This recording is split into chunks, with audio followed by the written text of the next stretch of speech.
Antes de mergulhar nesta história incrível, considere se inscrever no canal e ativar o sininho. Cada história aqui tem algo a dizer, e você não vai querer perder nenhuma. Numa manhã de sexta-feira nas movimentadas ruas de Washington, D.C., um velho negro chamado José Langston, 78, fechou silenciosamente a porta de sua casa de carvalho, localizada em uma discreta área residencial a poucos quilômetros do centro da cidade. Olhou para o céu ainda envolto em névoa, respirou fundo o ar fresco da manhã e então começou sua caminhada com a dignidade que sempre o caracterizara. Vestido com sua elegância discreta usual, Joseph usava um casaco de lã cinza carvão, perfeitamente cortado, que caía fluidamente sobre seus ombros ainda retos. Um cachecol bordô cuidadosamente amarrado em volta do pescoço, contrastando sutilmente com a brancura de seus cabelos curtos e cuidadosamente aparados. Em suas mãos, luvas de couro desgastadas pelo tempo, herdada de seu pai, ex-sindicalista, que lhe ensinou o valor do trabalho e do respeito. Na mão direita ele segurava uma velha bengala de ébano, finamente esculpido à mão por um artesão da Louisiana. Era mais do que um suporte, era um símbolo, um elo com suas raízes com a história de sua família que passou pela escravidão, segregação, marchas por direitos civis, até que um de seus filhos um dia subiu os degraus da Suprema Corte. Na mão esquerda, uma bolsa de couro marrom escuro, desgastado nas bordas contendo documentos legais, notas manuscritas, decisões legais que ele ainda anotava e uma cópia da Constituição que ele sempre guardava consigo. José caminhava devagar, mas com orgulho. Cada passo, embora comedido, ressoava com segurança. Ele se movia como um homem acostumado aos olhares, aos debates, aos silêncios pesados dos tribunais. Não gostava de ser acompanhado, embora frequentemente lhe oferecessem um carro ou um assistente. Aos seus olhos, andar sozinho pela cidade era um ato de liberdade e isso o lembrou de que ele havia vivido o suficiente para ver a cidade mudar e que ele havia contribuído para essas mudanças.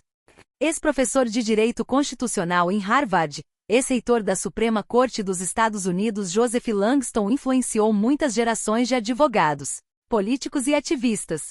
Seu nome evocava tanto rigor, integridade e a memória viva de um povo resiliente. Ele escreveu dissidências famosas, defendeu direitos civis nos momentos mais sombrios e atuou em casos históricos que moldaram a sociedade americana contemporânea. Mas naquela manhã, algo levou a mudar sua rota. Caminhando pela Avenida Pensilvânia, ele viu uma manifestação barulhenta, com faixas, cânticos e helicópteros sobrevoando. Não que ele temesse o tumulto, ele havia participado dele na juventude. Mas ele estava ansioso por aquele dia.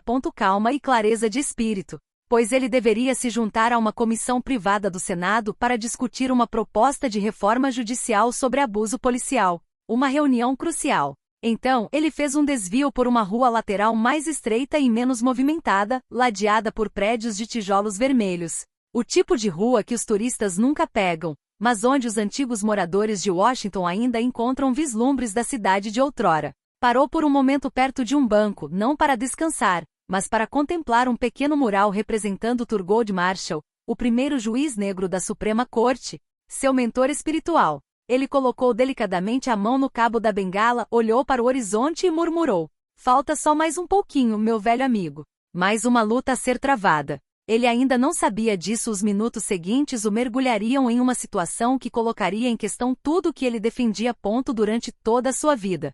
A presunção de inocência, a dignidade humana e o respeito pela lei, não no tribunal, mas na rua, diante de um uniforme excessivamente confiante. Um carro de polícia preto e branco freou bruscamente em sua altura, com um cantar de pneus desproporcional à situação. As luzes piscantes, embora não acesas, projetam uma sombra ameaçadora na calçada. A bordo, dois jovens oficiais, Eric Dalton, 32 anos, olhar penetrante, mandíbula cerrada, e sua parceira Mark Bradley, 28 anos. Com um olhar mais desconfiado, já visivelmente incomodado. Dalton era um homem de procedimentos, mas, acima de tudo, preconceituoso. Ex-soldado que se tornou policial, ele havia construído a reputação de guardião da ordem aplicando a lei sem nuances, com uma rigidez que acreditava ser profissionalismo. Para ele, qualquer estranho era um perigo em potencial. E qualquer homem negro sozinho em uma delegacia do governo se tornava um suspeito silencioso. O carro mal parou, Dalton salta do veículo, com a mão perto do cinto. Ele caminhou direto em direção a Joseph com um ar de autoridade. "Aonde o senhor vai? Você fica rondando prédios federais. Houve ameaças recentemente." Joseph ergueu os olhos, surpreso com o tom, mas não abalado. Já vira coisas piores na juventude. Parou calmamente, fincou a bengala no chão e respondeu com a mesma voz grave e calma que usará milhares de vezes no tribunal. Vou a uma audiência no tribunal. Acabei de evitar a multidão no centro. Dalton ficou em silêncio por um momento. Ele detalhou Joseph. O casaco bem cortado, a bolsa antiga, a bengala.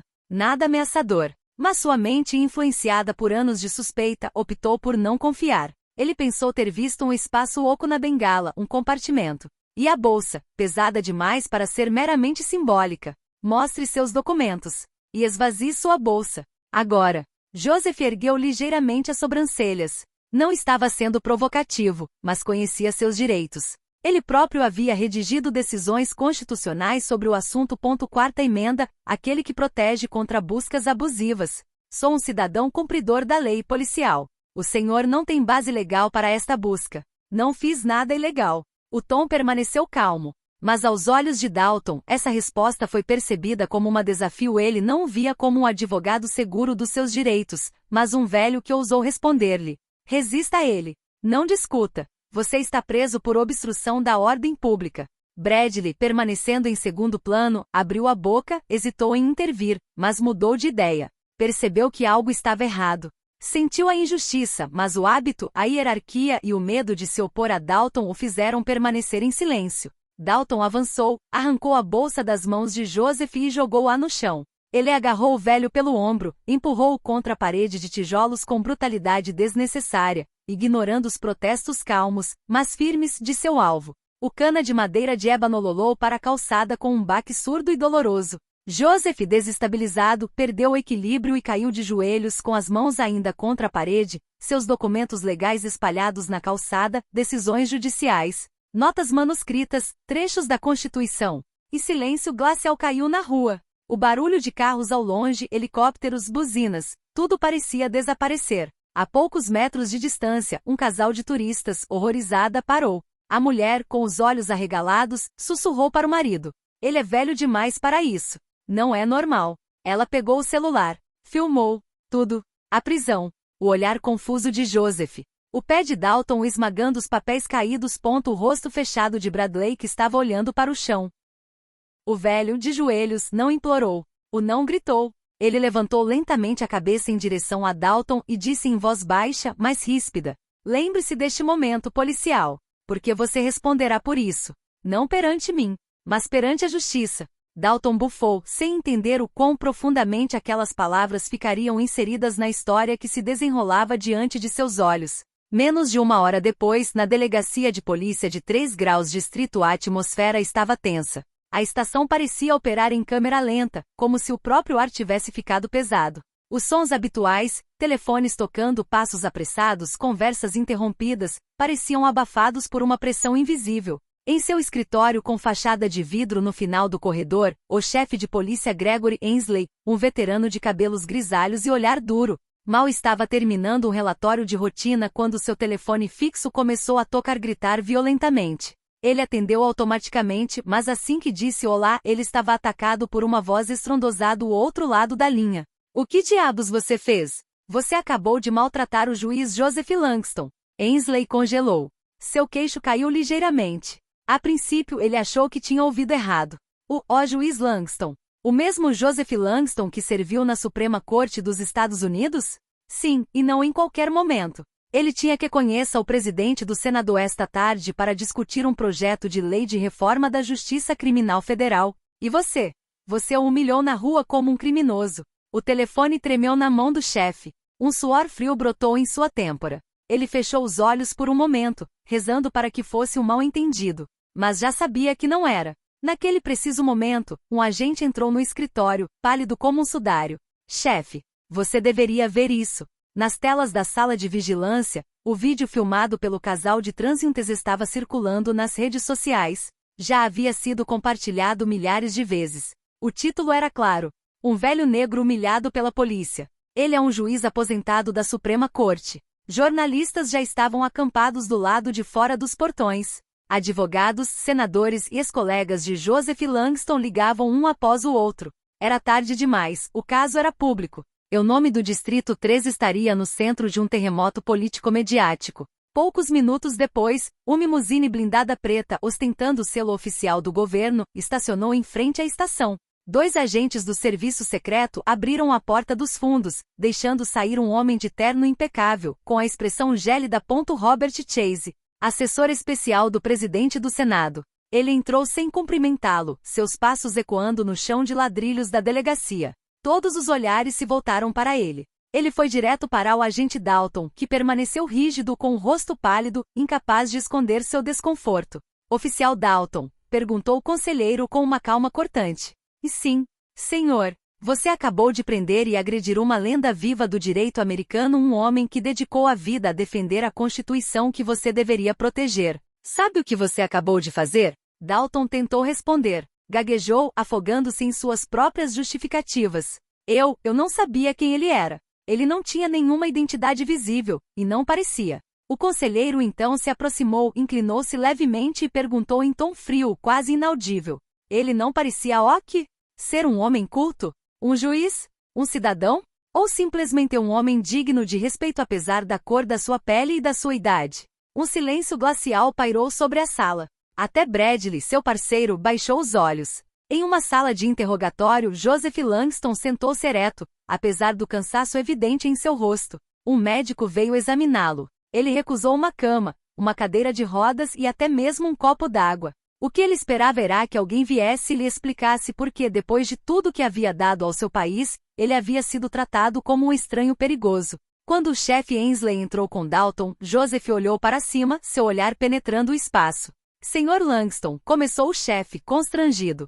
Lamentamos profundamente. Uma investigação interna será iniciada imediatamente. O Departamento de Justiça. José levantou a mão. Um gesto calmo. Firme. Não vou registrar queixa. Ainsley e Dalton congelaram. Mas eu vou exigir algo. Só uma coisa. Ele olhou Dalton diretamente nos olhos. Lentamente. Intensamente. Que este homem me ouça. De verdade. Não como um suspeito, não como um superior. Que ele me ouça como um ser humano. Ele se levantou, pegou sua bengala e cuidadosamente recolocou o cachecol no lugar. Então, encarando Dalton, acrescentou. Você me julgou sem me conhecer, como tantos outros antes de você. Mas agora você vai aprender quem eu sou, e por que isso precisa mudar. Dalton, incapaz de falar, simplesmente assentiu. Ele entendia, no fundo, que aquele momento iria mudar a maneira como você vê o mundo para sempre. Uma semana depois, em um anfiteatro sóbrio mas repleto de história do Departamento de Polícia de Washington, D.C., reinava um silêncio quase sagrado. Mais 10 oficiais uniformizados, agentes veteranos e novos recrutas estavam reunidos, sentados em fileiras fechadas, com os olhos fixos no homem em pé na plataforma. No centro, José Langston, vestido com um terno escuro e sóbrio, a mesma bengala na mão, mantinha-se ereto apesar dos seus 78 anos. Sua voz, profunda e calma, levado para todos os cantos da sala sem microfone, como se estivesse se dirigindo não apenas aos oficiais presentes, mas uma nação inteira ferida e esperando por redenção. Não estou aqui para conversar de mim, sou um homem velho. Vivi décadas de história. Vi o país queimar e curar, recuar e avançar. Mas o que aconteceu comigo naquela manhã não foi um acidente, nem um incidente isolado. Foi o reflexo de um mal mais profundo. Ele parou por um instante, examinando a sala. Alguns policiais baixaram o olhar. Outros encaravam Joseph atentamente, cientes da gravidade do momento. Falo hoje por aqueles que não têm voz, aqueles cuja prisão não será filmada. Aqueles cujos direitos são pisoteados por não terem nenhum nome famoso, nenhum terno bem cortado, nenhum cartão de visita de prestígio todos os dias. Homens e mulheres passam pelo que eu passei. E sabe de uma coisa? Muitas suportar em silêncio, porque não tem escolha. Um murmúrio de inquietação percorreu a sala. Joseph então fez uma pausa e lentamente se virou para a primeira fila, onde se sentou o oficial Eric Dalton, vestido com seu uniforme, mas sem arma ou distintivo, visivelmente marcado. Suas mãos estavam entrelaçadas. Seus olhos, humildes. Ele ouvirá cada palavra como quem ouve um julgamento. Oficial Dalton. A sala ficou tensa. Joseph se aproximou da beira do palco, encontrando o olhar do homem que uma semana antes o havia prendido contra a parede sem saber quem ele era. Eu perdoo você. Um tremor percorreu a sala. O silêncio ficou ainda mais denso. Mas entenda isto, seu erro não veio apenas da ignorância. Veio de um reflexo instilado, de um condicionamento que a nossa sociedade, As nossas instituições, os nossos meios de comunicação, a nossa história lhe transmitiram. Não é você como homem que eu condeno. É o sistema que lhe ensinou a temer certos rostos. Joseph fez uma pausa e continuou mais gentilmente. É hora de aprender a olhar, a ver pessoas, não perfis. Cidadãos, não ameaças. Um aplauso silencioso levantou-se e espalhou-se pela sala. Não foi um aplauso triunfante. Foi um aplauso de aceitação, reflexão, reconhecimento. O discurso foi gravado e transmitido em canais nacionais. As imagens da prisão, seguidas pelas do juiz Langston no palco, viralizaram em todo o país. E depois no mundo todo. As redes sociais compartilharam suas palavras em massa. O discurso se tornou um momento histórico. Um eletrochoque. O Casa Branca reage, assim como o Senado. Diversas instituições judiciais e policiais abriram investigações internas. O Departamento de Polícia de Depois de Cristo anuncia reforma imediata, incluindo módulos de conscientização obrigatórios sobre direitos civis, história racial dos Estados Unidos e ética do discernimento. Dalton, por sua vez, era suspenso do serviço sem remuneração por tempo indeterminado. Mas isso não é tudo. Numa conferência de imprensa surpresa, Joseph Langston anunciou a criação oficial da Fundação Langston para a Justiça e a Igualdade, cuja missão seria treinar agentes da lei, conscientizar jovens e documentar abusos sistêmicos. À sua frente, Amara Langston, sua neta, advogado brilhante formado pela Universidade de Colômbia, ativista dos direitos civis e figura em ascensão na advocacia americana. Foi ela quem convidou Dalton a integrar, voluntariamente, primeiro ciclo de formação de pilotos da Fundação. Para surpresa de todos, Dalton aceitou. Meses se passaram. Dalton mudou. Ele compareceu a todas as oficinas. Ouviu ex-prisioneiros que foram presos injustamente. Ouviu histórias de mães que perderam um filho em uma prisão extremamente brutal. Ele não tentou se defender. Absorvido, aprendido, duvidado. Então ele perguntou para falar também. Ele começou a visitar escolas, centros comunitários. Ele estava contando o erro dele, não como vítima, mas como um exemplo. Ele explicou o que pensou quando viu Joseph naquela manhã, e como o perdão do juiz quebrou sua armadura interior. Um dia, diante de uma turma de estudantes do ensino médio no Bronx, ele declarou: "Não posso apagar o que fiz, mas posso escolher o que faço agora com essa falha. Esconda-o ou transforme-o. Eu escolhi o segundo caminho." E Joseph Langston, entretanto, continuou a falar. Nos camp, nas legislaturas, nas salas de aula. Ele já não era apenas um ex-juiz. Ele tinha se tornado a memória viva da justiça com rosto humano. 2 anos depois, uma manhã de outono, Joseph Langston morreu pacificamente enquanto dormia, em sua casa forrada de bordos vermelhos, cercado por sua família, em uma serenidade que só uma vida de combate consumado pode oferecer. A notícia de sua morte abalou o país. Bandeiras foram hasteadas a meio mastro. Centenas de artigos prestaram-lhe homenagem.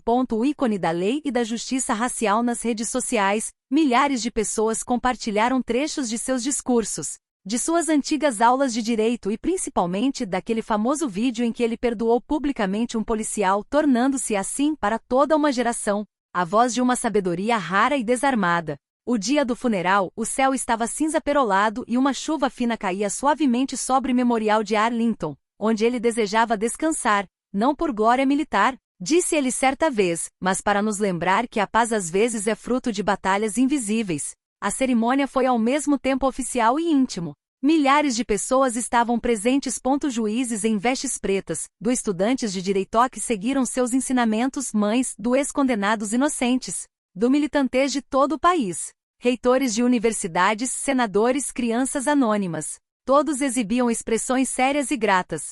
E no fundo da multidão, tão ereto quanto uma estátua na chuva, estava o agente Eric Dalton. Um uniforme imóvel, sem luvas, cabeça baixa, olhos marejados. Ele não estava lá como representante da polícia. Ele estava lá como testemunha de uma vida que transformou a sua própria. Enquanto o caixão era lentamente baixado, coberto com uma bandeira americana e a Constituição dobrada em sua mão, Amara Langston, agora uma figura política e jurídica de importância nacional, aproximou-se lentamente de Dalton. Ela usava um vestido preto sóbrio, o cabelo preso para trás, seu olhar orgulhoso e tranquilo. Em suas mãos, uma bengala velha, finamente esculpido. A bengala do seu avô. A que ele estava usando naquela manhã, a que tinha sido jogada no chão. A que ele nunca mais usou depois do incidente, mas que ele guardou em seu escritório, cuidadosamente colocado contra a estante, como um lembrete. Ela parou na frente de Dalton. Os guardas recuaram. A chuva escorria pelos seus rostos. Senhor Dalton, ela disse com uma voz clara, mas suave. Dalton ergueu os olhos lentamente. Estava chateado. Abriu a boca, queria dizer alguma coisa, mas não saiu nada. Amara entregou-lhe a bengala com um leve sorriso. Ele olhou para ela comovido, como se reconhecesse uma bastão de testemunhar em uma corrida maior que ele. Ele gostaria que você o usasse, ela sussurrou. Para lembrar dele. Para lembrar deste dia. Ela acrescentou após um breve silêncio. Porque respeito não pode ser imposto, Eric, ele deve ser cultivado. E você começou a cultivá-lo, dentro de você. Dalton pegou a bengala com as mãos trêmulas. Apertou-a contra si como se carregasse não um objeto, mas um fardo transformado em uma missão. Eu nunca serei digno disso, ele respirou. Amara então colocou a mão em seu ombro. Que assim seja, ponto não para ele. Para aqueles que vierem depois. Poucos meses depois, um centro de treinamento policial com novo nome foi inaugurado no East End de Washington. Seu nome estava gravado em letras simples acima da entrada. Instituto Joseph Langston por Justiça Humana e Igualitária. E lá dentro, entre os treinadores, um homem com cabelos agora grisalhos, um olhar transformado e uma voz cheia de humildade. Estava ensinando uma lição que nunca tinha lido em um livro. Em suas mãos, muitas vezes, um cana esculpida. Não como uma relíquia, mas como um lembrete.